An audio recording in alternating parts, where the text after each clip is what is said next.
Hello students, कैसे हैं आप सब लोग। उम्मीद करती हूँ सब अच्छे होंगे और स्वस्थ होंगे। मैं Meena Rana ITT virtual class में आपका स्वागत करती हूँ। स्टूडेंट्स, हम पढ़ रहे हैं क्लास 8 की हिंदी। बसंत भाग 3 से एक नया चैप्टर लेके हम आए हैं, बाज और सांप। ये चैप्टर लिखा है निर्मल वर्मा जी ने। और इस चैप्टर में बाज और सांप दो कैरेक्टर हैं। बाज जो है निरंतर आसमान की ऊंचाइयों पे उड़ता रहता है और आसमान की हर ऊंचाई को वो छूने की कोशिश करता है। और एक तरफ आप देखते होंगे सांप। सांप आपको दिखते ही नहीं है और बहुत कम दिखते हैं, वो बहुत ही आलसी होते हैं।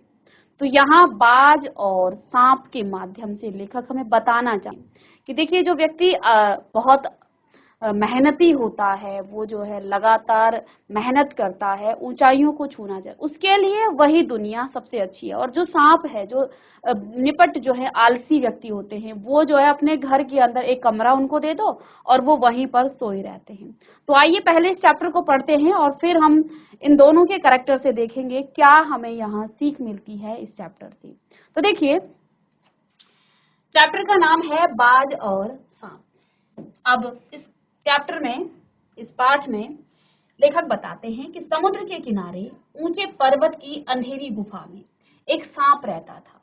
समुद्र की तूफानी लहरें धूप में चमकती, हिलमिलाती और दिन भर पर्वत की चट्टानों से टकराती रहती हैं। आप कभी समुद्र के किनारे गए होंगे, आप देखते होंगे वहां पर जो समुद्र की लहरें हैं वो बार बार जो है चट्टानों पर जाती हैं और उससे टकराती रहती हैं। और यही समुद्र के किनारे ऊंचे पर्वत की एक अंधेरी गुफा में एक सांप रहता था।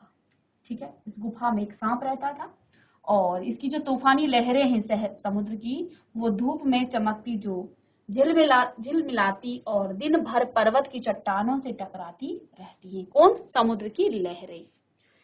पर्वत की अंधेरी घाटियों में एक नदी भी बहती थी और इन पर्वत की जो अंधेरी घाटी थी, इसमें एक नदी भी बहती थी। अपने रास्ते पर बिखरे पत्थरों को वो तोड़ती, शोर मचाती हुई एक नदी बड़े जोर से समुद्र की ओर टपकती जाती है। और इन्हीं घाटियों में जो है एक नदी भी बहती थी। ये नदी जो है रास्ते पर जो पत्थर बिखरे रहते थे उनको तोड़ती, शोर मचाती हुई यह नदी जो है बड़े जोर से समुद्र की ओर लपकती जाती थी। जिस जगह यह नदी और समुद्र का मिलाप होता था, वहां लहरें दूध के समान झाग सी सफेद दिखाई देती है। आप देखते हैं ना, जब क्या होता है, समुद्र जो होता है नीचे, ऊपर से जब नदी गिरती है तो इस स्थान पर जो है एक प्रकार से सफेद सफेद जो है झाग जैसा निकलता है। तो ऐसा ही कुछ यहाँ पर भी हो रहा था। जो नदी निकल रही थी और नीचे जो समुद्र था, जिस स्थान पर वो मिल रही थी, वहां पर जो है झाग सी सफेद दिखाई देती थी, दूध की तरह।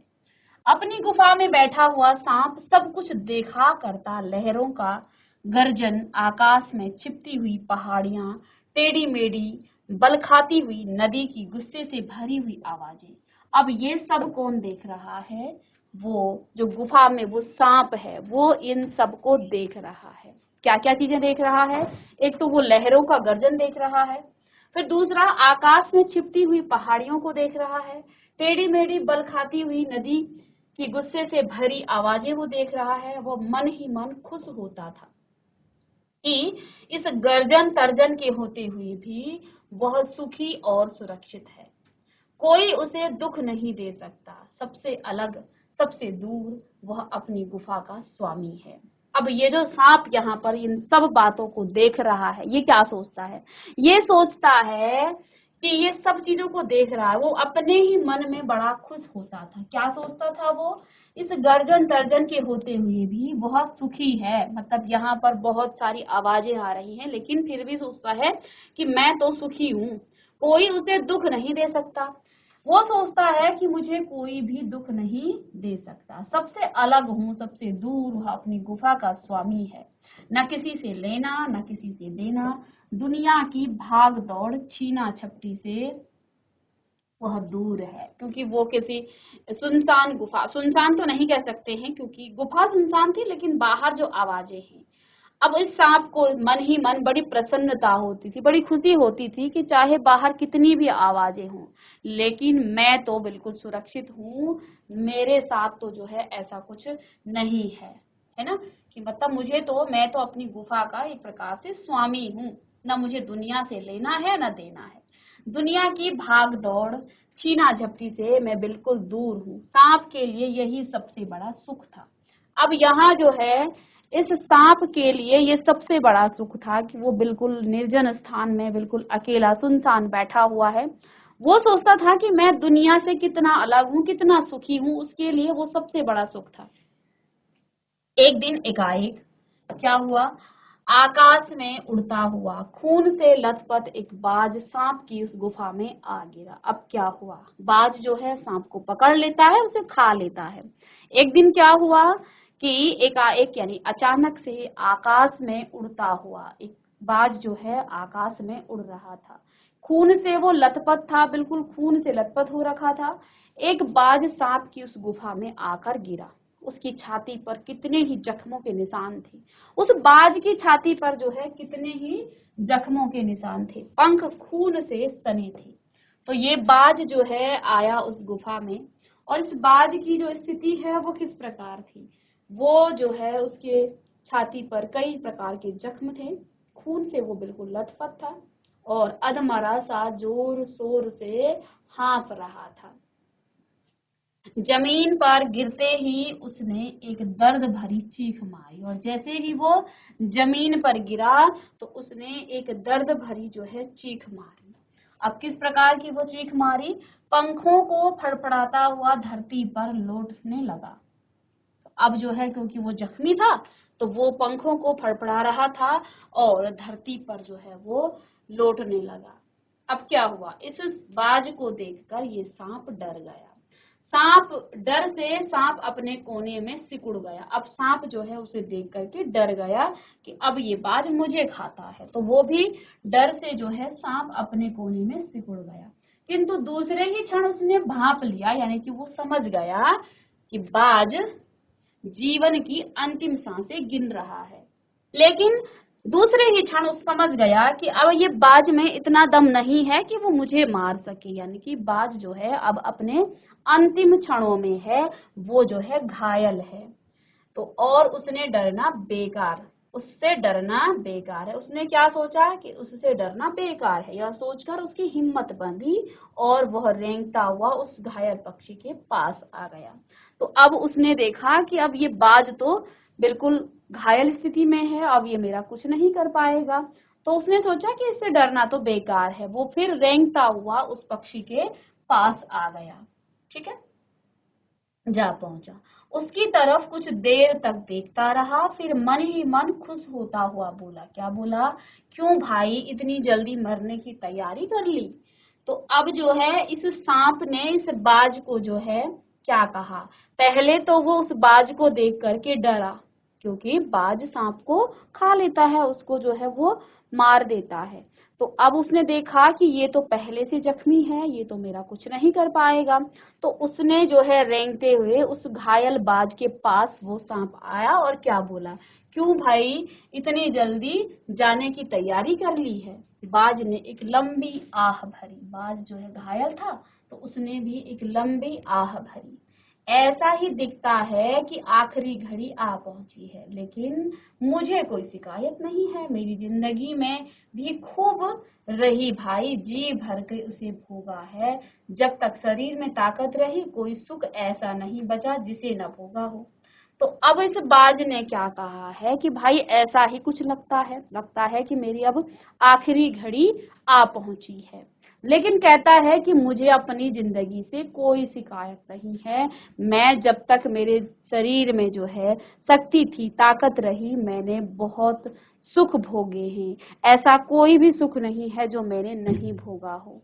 ये कौन कह रहा है, ये बाज कह रहा है। और इस पर देखिए दूर दूर तक उड़ाने भरी है। अब बाज कहता है कि मैंने अपने जीवन में जब तक मेरे शरीर में ताकत रही, मैंने बहुत जितने सुख थे वो सारे सुख मैंने भोगे हैं। मैं दूर दूर तक मैंने उड़ाने भरी हैं, ठीक है, आकाश की असीम ऊंचाइयों को अपने पंखों से नाप आया हूँ। तुम्हारा बड़ा दुर्भाग्य है कि तुम जिंदगी भर आकाश में उड़ने का आनंद कभी नहीं उठा पाओगे। अब इस पर भी देखो अपने शरीर पर इतने जख्म होने के बाद, बिल्कुल बुरी तरह से घायल होने के बाद भी वो बाज जो है क्या कह रहा है, मुझे कोई अफसोस नहीं है कि मेरा जीवन का अंतिम क्षण आ गया है, क्योंकि मैंने जब तक मेरे शरीर में ताकत थी मैंने सारे सुख भोगे हैं, आकाश की दूर दूर तक की मैंने ऊंचाइयों को जो है नापा है, और अब मुझे कोई दुख नहीं है कि मेरा अंतिम समय आ गया है। लेकिन अब वो सांप को कह रहा है, वो बाज, कि तुम्हारा बड़ा दुर्भाग्य है कि तुम कभी भी जिंदगी भर आकाश में उड़ने का आनंद कभी भी नहीं उठा पाओगे। सांप बोला, क्या बोला सांप? आकाश, आकाश को लेकर क्या मैं चाटूंगा? तो फिर उस सांप ने क्या कहा कि आकाश, आकाश को लेकर क्या मैं चाटूंगा? आकाश में आखिर रखा क्या है? क्या मैं तुम्हारे आकाश में रेंग सकता हूँ? ना भाई, तुम्हारा आकाश तुम ही को मुबारक हो, मेरे लिए तो यह गुफा भली इतनी आरामदेह और सुरक्षित जगह और कहाँ होगी। तो अब जो है वो सांप क्या कहता है, आकाश, आकाश को लेकर क्या मैं चाटूंगा? तो वो जो है आकाश को, उसके नजर में जो है वो आकाश बिल्कुल बेकार सी चीज है, क्योंकि उसके लिए तो सबसे अच्छी जगह उसकी गुफा ही है उस सांप के लिए। तो इसने बाज से क्या कहा, आकाश, आकाश को लेकर क्या मैं चाटूंगा? कहता है क्या रखा है इस आकाश में? क्या मैं तुम्हारे आकाश में इस तरह से रेंग सकता हूँ जैसे मैं धरती पर रेंगता हूँ? ना भाई, तुम्हारा आकाश तुम्हें ही मुबारक, मेरे लिए तो यह गुफा भली है, यानी कि मेरे लिए तो ये गुफा ही सबसे अच्छी है। क्या इतनी आरामदेह है और सुरक्षित जगह और कहाँ होगी? तो ये सांप जो है अपनी जहाँ वो रहने का स्थान है, जिस गुफा में वो रहता है, उसके लिए वही सबसे सुरक्षित और जो है सबसे आरामदेह जगह है। लेकिन वो बाज जो है, देखिए उसका अंतिम समय आ गया है, लेकिन फिर भी वो क्या कह रहा है कि मैं जो हूँ आकाश में उड़ा हूँ, बड़ी दूर दूर तक मैं उड़ा हूँ, और मेरे लिए ये जो है अफसोस की नहीं, बड़ी खुशी की बात है। ठीक है। तो अब जो है उसने सांप से कहा कि तुम्हारा दुर्भाग्य है, तुम कभी भी उड़ नहीं पाओगे। तो उसने जो है यहाँ पर बाज से ये बात करी कि भाई तुम्हारा आकाश तुम्ही को मुबारक है, मैं तो चाटूंगा क्या? तो ऐसी बातें करता है सांप, मन ही मन बाज की मूर्खता पर हंस रहा था। अब सांप जो है मन ही मन क्या सोच रहा है, अरे देखिए इसको इस तरह से घायल है, लेकिन ये मूर्ख जो है, अब वो मन ही मन हंस रहा था। वह सोचने लगा कि आखिर उड़ने और रेंगने के बीच कौन सा भारी अंतर है। अंत में तो सबने भाग्य में मरना ही लिखा है, सबके भाग्य में मरना ही लिखा है। शरीर मिट्टी का है, मिट्टी में ही मिल जाएगा। अब सांप अपने मन में सोच रहा है कि जो है ये अ, अपने उड़ने और रेंगने में वो कौन सा फर्क है। वो सोचता है कि ये उड़ता है, मैं रेंगता हूँ, इन दोनों में आखिर फर्क ही क्या है, इन दोनों में अंतर ही क्या है। कहता है अंत में तो सबने मरना ही है, मिट्टी का शरीर है, मिट्टी में ही मिल जाएगा। अचानक बाज ने अपना झुका हुआ सिर उठाया और उसकी दृष्टि सांप की गुफा के चारों ओर घूमने लगी। पहले तो वो थोड़ा सा घायल हुआ था, तो उसे जो है दिखा नहीं, लेकिन अचानक से जब उसने देखा और उस सांप की गुफा के चारों तरफ उसकी दृष्टि गई, तो चट्टानों में पड़ी जो दरारों से पानी गुफा में टपक रहा था।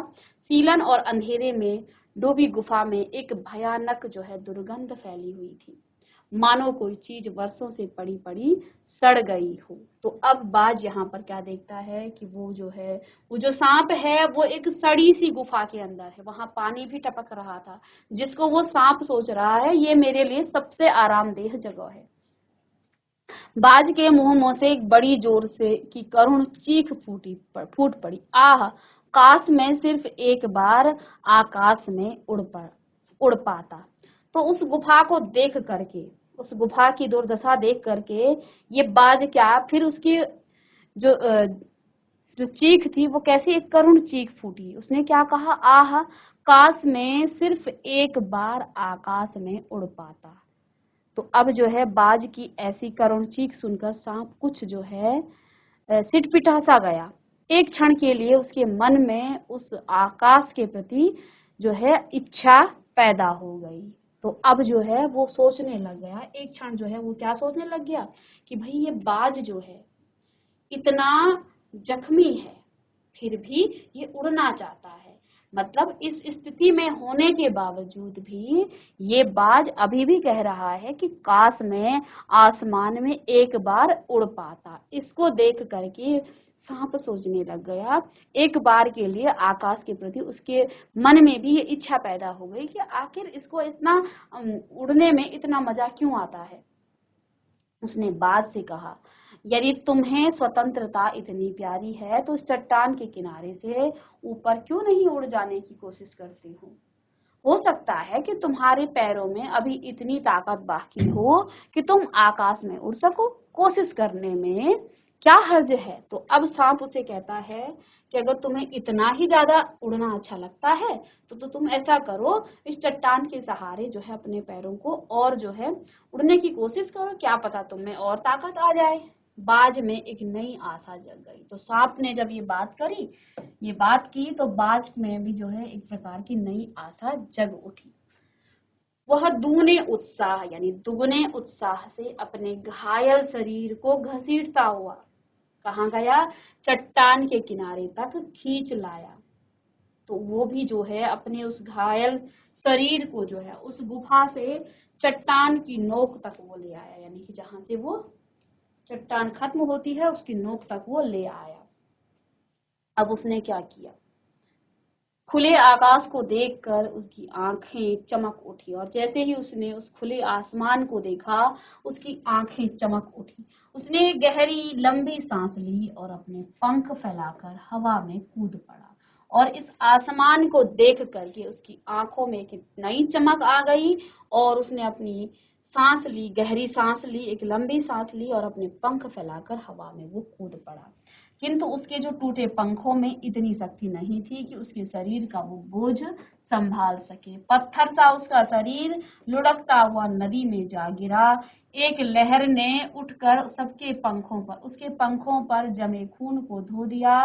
उसके थके जो मादे शरीर को सफेद फेन से ढक दिया, फिर अपनी गोद में समेटकर उसे अपने साथ सागर की ओर ले चली। तो अब जो है वो बाज जो है वहां से उड़ नहीं पाया और वो समुद्र के साथ जो है वो वहां से चला गया, उसमें वो बह गया। लहरें चट्टानों पर सिर धुनने लगी, मानो बाज की मृत्यु पर आंसू बहा रही हो। धीरे धीरे समुद्र के असीम विस्तार में बाज जो है आंखों से ओझल हो गया, यानी वहां से वो गायब हो गया। चट्टान की खोखल में बैठा हुआ सांप बड़ी देर तक बाज की मृत्यु और आकाश के लिए उसके प्रेम के विषय में सोचता रहा। अब ये सब देख कर कि सांप जो है सोचता रहा कि आखिर इसको इस आसमान से इतना प्रेम क्यों है। उसने जो है इस खुले आसमान के लिए अपने प्राण त्याग दिए। आकाश की असीम शून्यता में क्या ऐसा आकर्षण छिपा है जिसके लिए बाज ने अपने प्राण गंवा दिए। वह सुख तो मर गया, लेकिन वह खुद तो मर गया, लेकिन मेरे दिल का चैन अपने साथ ले गया। अब बाज जो है खुद तो मर गया, लेकिन उसने सांप के चैन को जो है चैन उससे छिन गया। वो परेशान हो गया कि आखिर इस आसमान में ऐसा है ही क्या जिसके लिए उस बाज ने अपने प्राणों को भी त्याग दिया। एक बार तो मैं भी वहां जाकर उसके रहस्य का पता लगाऊंगा, चाहे कुछ देर के लिए ही हो। कम से कम उस आकाश का स्वाद तो चख लूंगा। तो अब जो है सांप परेशान हो गया कि आखिर इस आसमान में ऐसा क्या है जिसके लिए इस बाज ने अपने प्राण त्याग दिए, अपनी जान गंवा दी। तो उसने कहा एक बार मैं भी इस आसमान का स्वाद जरूर चखूंगा। ये कहकर सांप ने अपने शरीर को सिकोड़ा और आगे रेंग कर अपने को आकाश की शून्यता में छोड़ दिया। अब इस सांप ने सोचा कि मैं भी जरा चखता हूँ इस आसमान में जो है क्या ऐसा रखा है जिसके लिए इस बाज ने अपने शरीर को भी त्याग दिया। वो आगे बढ़ा और उसने भी वहां से अपने आप को आकाश की शून्यता में छोड़ दिया। धूप में क्षण भर के लिए सांप का शरीर जो है बिजली की लकीर सा चमक गया, किंतु जिसने जीवन भर रेंगना सीखा था वह भला क्या उड़ पाता। नीचे छोटी छोटी चट्टानों पर थप से सांप जा पड़ा और ईश्वर की कृपा से बेचारा बच गया, लेकिन सांप जो है उड़ नहीं पाया। क्योंकि उसको रेंगना आता है, उसे उड़ना नहीं आता है। तो अब जो है क्या हुआ, वो थोड़ी देर में धूप भी थी, तो वो जो है धूप के मारे उसका शरीर नीचे गया और छोटी छोटी चट्टानों में उसका शरीर जो है वहां पर वो उड़ नहीं पाया, सांप गिर गया और ईश्वर की कृपा से बेचारा बच गया, नहीं तो मरने में क्या कसर बाकी रही थी। सांप हंसते हुए कहने लगा, सो उड़ने का यही आनंद है, भर पाया मैं तो। पक्षी भी कितने मूर्ख होते हैं, धरती के सुख से अनजान रहकर आकाश की ऊंचाइयों को नापना चाहते हैं, किंतु अब मैंने जान लिया है कि आकाश में कुछ नहीं रखा है, केवल ढेर सारी रोशनी के सिवा वहां कुछ भी नहीं। शरीर को संभालने के लिए कोई स्थान नहीं है, कोई सहारा नहीं है, फिर भी वे पक्षी किस बूते पर इतनी डींगे हाँकते हैं, इसलिए धरती के प्राणियों को इतना छोटा समझते हैं। अब मैं कभी धोखा नहीं खाऊंगा, मैंने आकाश देख लिया और खूब देख लिया। बाज तो बड़ी बड़ी बातें बनाता था, आकाश के गुण गाते थकता नहीं था, उसी की बातों में आकर मैं आकाश में कूदा, ईश्वर भला करे, मरते मरते बच गया। तो अब ये सांप कह रहा है कि ये पक्षी बड़े मूर्ख होते हैं, कुछ भी नहीं रखा है इस आकाश में, यहाँ ना तो हमको संभालने के लिए कोई आधार है जो हमें संभाल पाए, ये पक्षियां जो हैं बड़े मूर्ख होते हैं। कहता है मैंने देख लिया है, अब तो मैं जो हूँ कभी भी आकाश में नहीं उड़ूंगा और मैं जो हूँ ईश्वर ने मुझे बचा लिया। अब तो मेरी यह बात और भी पक्की हो गई है कि अपनी खोखली से बड़ा सुख और कहीं नहीं है। धरती पर रेंग लेता हूँ, मेरे लिए यह बहुत कुछ है, मुझे आकाश की स्वच्छंदता से क्या लेना देना, न वहां छत है, न दीवार है, न रेंगने के लिए जमीन है। मेरा तो सिर चकराने लगा है, दिल कांप कांप जाता है, अपने प्राणों को खतरे में डालना कहाँ की चतुराई है। तो अब सांप क्या कह रहा है कि मुझे तो इनकी जो आकाश में उड़ने की, जिसके ये क्या कहते हैं कि ये इसमें जो है चरम सुख है, मुझे तो ये सब जो है बेकार लगता है। तो सांप जो है क्या कह रहा है, भाई मैं तो अब कांप गया हूँ, मैं तो अब जो है कभी भी अपने प्राणों को खतरे में नहीं डालूंगा। ठीक है, तो अब सांप क्या सोचता है, सांप सोचने लगा कि बाज अभागा था जिसने आकाश की आजादी को प्राप्त करने के लिए अपने प्राणों की बाजी दी है। तो अब ये सांप सोचता है कि भाई ये तो बड़ा मूर्ख था, इसने आकाश के लिए, इस खुले आकाश की आजादी को प्राप्त करने के लिए अपने प्राणों की बाजी लगा दी है। अब आगे देखते हैं, नेक्स्ट क्लास में इस चैप्टर के हम प्रश्न उत्तर लेके आएंगे और इसको कंप्लीट भी करेंगे। तो मिलते हैं बच्चों नेक्स्ट लेक्चर में, तब तक के लिए थैंक यू।